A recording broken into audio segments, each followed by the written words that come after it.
coverage. We begin with an afternoon fire on the east side of Great Falls. A fire in a family residence on the 3700 block of 4th Avenue North was discovered when residents returned home and saw smoke inside the home. 2 dogs were inside the residence at the time of the fire but were rescued from the home by firefighters. A cause is not yet known for the fire, but it's believed to have started in a bedroom or living room area. And the fire is now out. Fire crews continue to check hot spots in the attic of the house. Meanwhile, a Great Falls man faces charges over a 2-vehicle head-on crash last night east of Great Falls. 28-year-old Dallas John Obergfell was cited for aggravated DUI and 2 counts of felony criminal endangerment. The Montana Highway Patrol says Obergfell struck another vehicle shortly after 6 last night on Stockett Road. A trooper at the scene says a woman driving south swerved to avoid Obergfell's vehicle and was struck on the front passenger side. Authorities say she and a passenger in Obergfell's vehicle received minor injuries, but no one was transported to the hospital. An affidavit says Obergfell registered a blood alcohol level of more than twice the legal limit.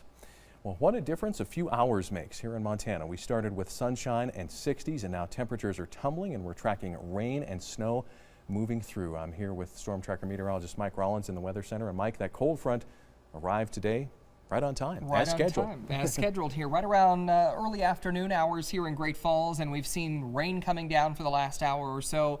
Now starting to see some snow transitioning over here as well. Temperatures are dropping rapidly right now. We're at 40 degrees here in Great Falls. It's 38 down in the capital city. A lot of stations missing this afternoon, but check out how warm it is in our eastern counties. We're still close to 80 degrees right now out toward Wolf Point.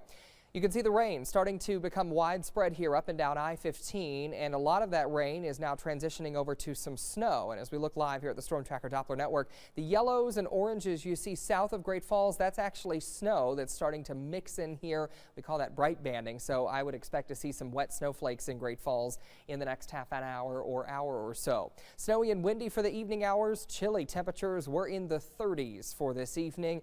But thankfully that snow is really not going to stick to the roads and cause widespread travel problems. We'll look ahead to some warmer weather coming up again in Storm Tracker weather. All right, thanks, Mike. We'll see you in just a little bit. Well, eating a meal is something that many might take for granted, but for some, where their next meal comes from is a mystery. This week marks Fight Childhood Hunger Week in the state. Over 48,000 kids in Montana are considered food insecure. MTN's Cody Proctor finds out what those numbers are like in Cascade County. 6th graders at Mountain View Elementary were kept busy Tuesday afternoon in their very own cooking contest. It was amazing. It was just fun to work with your teammates and just have the judges taste it, and just being a part of it is really cool. The contest is one of several events taking place in Great Falls Public Schools. So what do the kids know about this issue? That people are getting hungry all over the place, and we need to help them, because no one should have to be hungry anywhere. It's an issue that is often hidden. In Great Falls, 1 in 5 kids is considered food insecure, meaning they don't know where their next meal is going to come from. The taste is so bad. For Cascade County, there are more than 4,000 children going hungry. Affects your education, your social behaviors, your the stress that comes along with being hungry. So it's a really important issue that we're trying to prioritize in our community and make people more aware.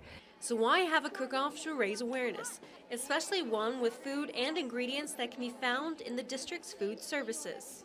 School meals plays a crucial role for fighting childhood hunger because a lot of kids can't count on food at home, and they come to school and that's the meal that they can count on. After all 9 teams finish their entries of salads, sandwiches, and wraps, the plates are judged by district administrators and 1 student chef.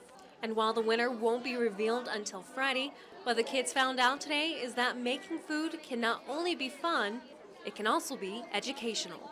In Great Falls, Cody Proctor, MTN News. Other events taking place this week include Wear Orange Wednesday and the Fight Childhood Hunger Fun Run, which will be held Saturday.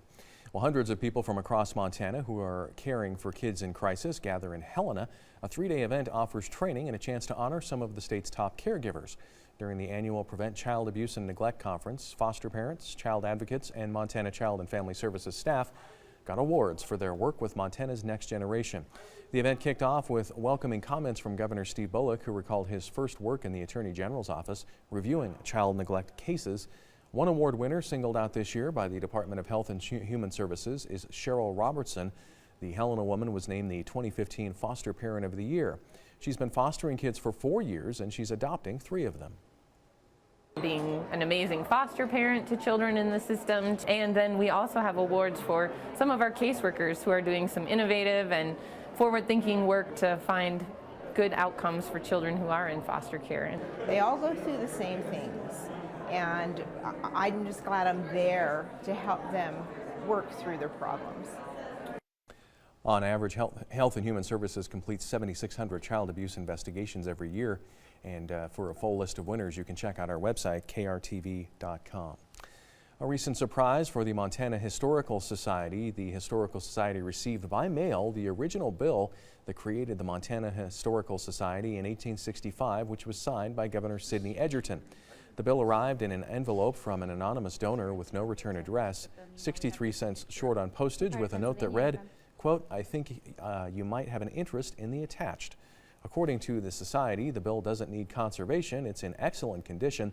The Society compared the document to other acts and bills that they have from the session, and they say that it is obvious that it's authentic. Research Center Manager Molly Krukenberg was the one who opened the package and says she couldn't believe her eyes. It was pretty amazing. You know, this is a pretty exciting place to work where you learn new things every day. But to open your mail and find the founding document for the institution that you work in is just amazing. The bill will remain at the Montana Historical Society for members of the public to see.